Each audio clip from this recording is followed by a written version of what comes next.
Hi everyone. I hope you're ready for a break from PowerPoints because I do not have one, and so I'm probably going to keep this pretty short and sweet. The thing about going at the end of the day is I think a lot of great things have already been covered and I don't want to be too repetitive, so I'll just maybe stick to some key thoughts that I want to share. As Jane said, my name is Helander. I'm the Director of Immigration Policy with the BC Government under the Ministry of Jobs, Trade and Technology. And I thought I'd cover just a few things today, a few words about the permanent immigration pathways, as well as what we know about outcomes for international students, and then some of what I see as the opportunities and challenges in this field. So we've had some talk of pathways today. They are out there. There are federal pathways through express entry, provincial pathways through the provincial nominee programs. And overall, the data shows, at least for those immigrants coming to BC, that those pathways are being fairly well utilized by international students.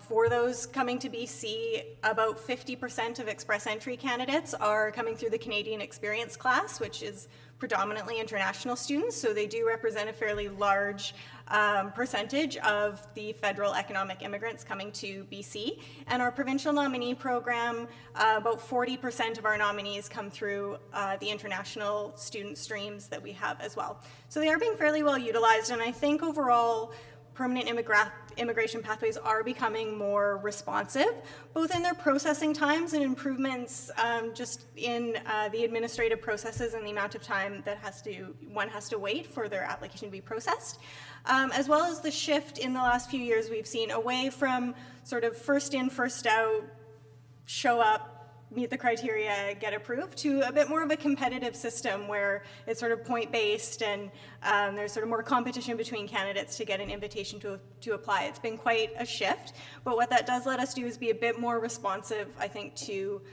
the labor market and the needs that we have for economic immigrants. The thing about that move to the more points-based system is that there's no more guarantees. You can't come and do a program and know for sure that you're going to meet the eligibility criteria for an immigration stream, and then that's a for sure thing. The thing about the points-based system is that it's really about how many points you score, and you may or may not get an invitation to apply. So I know that causes a bit of stress for international students just in planning their future, and so that uncertainty is unfortunate. It's just sort of a byproduct of the more kind of competitive direction that we've gone with our immigration programs. And I think in general, a key point to mention that maybe hasn't been discussed as much today is the fact that Canada has a very rigorously managed immigration system with an annual immigration levels plan. We only have so many immigrants that we let in per year. That's a byproduct both of the ideology of how many immigrants we should be welcoming each year. It's also a factor of just the absorptive capacity of communities to welcome immigrants. And it's also just a financial reality of the federal and provincial departments to process applications. So sometimes what goes into the levels plan can be a bit administrative too in terms of the staff that they have to process applications.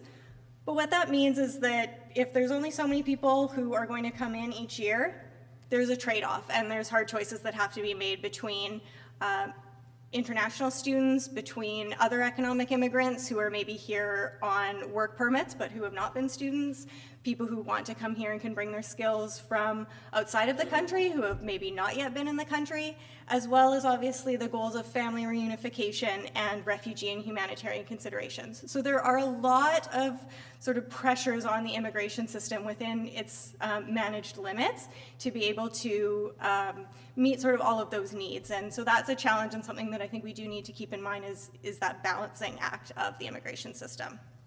I'll say a few words on the provincial nominee program. For those of you who don't know, here in BC, we have two streams that are specifically targeted at international students.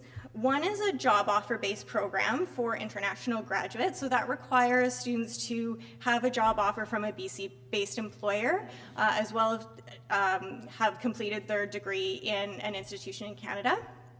But our other stream is not job offer-based.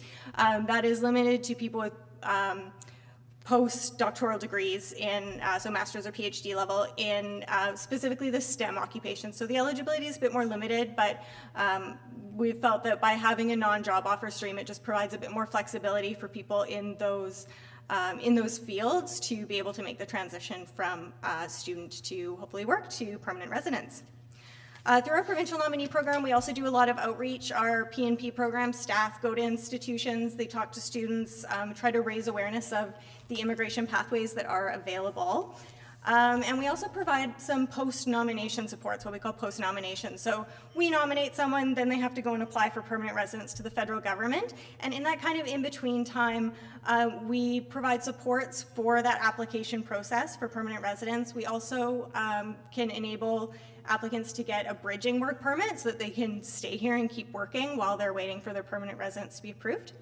And if necessary, based on federal processing times, we can also extend a nomination so that it doesn't expire before permanent residence is achieved. So I'll turn now to a few words about outcomes of international students and the labor market. There are a lot of international students in BC, about 130,000 in 2016 was the count, and that's a growth from 90,000 in 2010. So we have seen quite a growth in this area. And BC hosts about 30% of the international students in Canada, most of whom are in Metro Vancouver.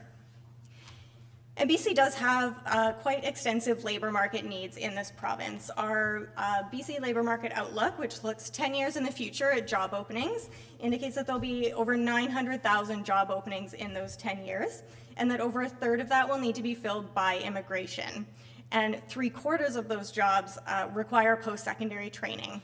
So I think that does really go to show that international students are an important aspect of BC's labor force, both while they're here studying and maybe also working part-time, after studying while working here temporarily, and hopefully also longer term once they become permanent residents and continue contributing to the labor force. But that said, we know the outcomes of international students can at times be mixed. To a certain extent, they may face some of the barriers that all recent graduates may face, particularly if there's a lack of work experience. It can be challenging to make that transition from studying to working in one's field. There have been a few Statistics Canada reports lately that have shed some interesting light on this situation, and one in particular found that the biggest determinant of long-term earnings of immigrants in Canada is pre-landing earnings. So it's not necessarily as grounded in the education credentials and whether those were obtained in Canada or overseas. Not necessarily the amount of work experience, it was the wage level of that experience proved to be a critical factor in the long-term wage earning potential of immigrants. So some fairly, to me, was surprising outcomes, but important to keep in mind. But we do see that median earnings really do grow for international students the longer people are here in Canada and have their permanent residence. So for example, median earnings are about $43,000 a year 1 year after permanent residence, and it grows to $76,000 5 years after. So there is that sort of growth potential. And we have seen that retention rates do vary by field, and in particular, graduates with advanced degrees are actually less likely to stay. So that's sort of something interesting that could be delved into more, and why that is. Is it just a factor of it being a global world and people with advanced degrees wanting work opportunities in other countries rather than settling in Canada, or is it, a true retention issue because we're not doing everything that we could to retain people who do want to stay? So I'll just wrap up by going through some of what I see as the key opportunities and challenges. I think it's important to strike the right balance between permanent resident pathways for international students and others. As I said, the Immigration Levels Plan tries to balance a lot of priorities, and international students, I think, are a really key population to target. It's just important to keep in mind all those other priorities and trying to find the right balancing act. I think there are also opportunities to try to improve the labor market outcomes of international students who stay permanently and make sure that they are fully supported to really achieve their maximum economic and social potential in the province. And I think further research is needed on which fields of study or which factors create the best outcomes for international students, because we haven't yet quite been able to grasp why it is that some people are maybe more successful than others. Is it a matter of their field? Is it soft skills? Is there some other quality that maybe we're not quite pinpointing yet? And I think it is also worthwhile to consider that international students come to Canada with many differing intents, and maybe not everyone wants to stay, and maybe that's okay as well. I think we need to embrace whatever people's intentions are and just appreciate what it is that they bring to the country for the time that they are here. And if they want to stay and we can be supportive of that, then I think that's great. And if they want to take their experience in Canada and go off into the world, then I think we've still done something wonderful by welcoming international students to our province. So, thank you.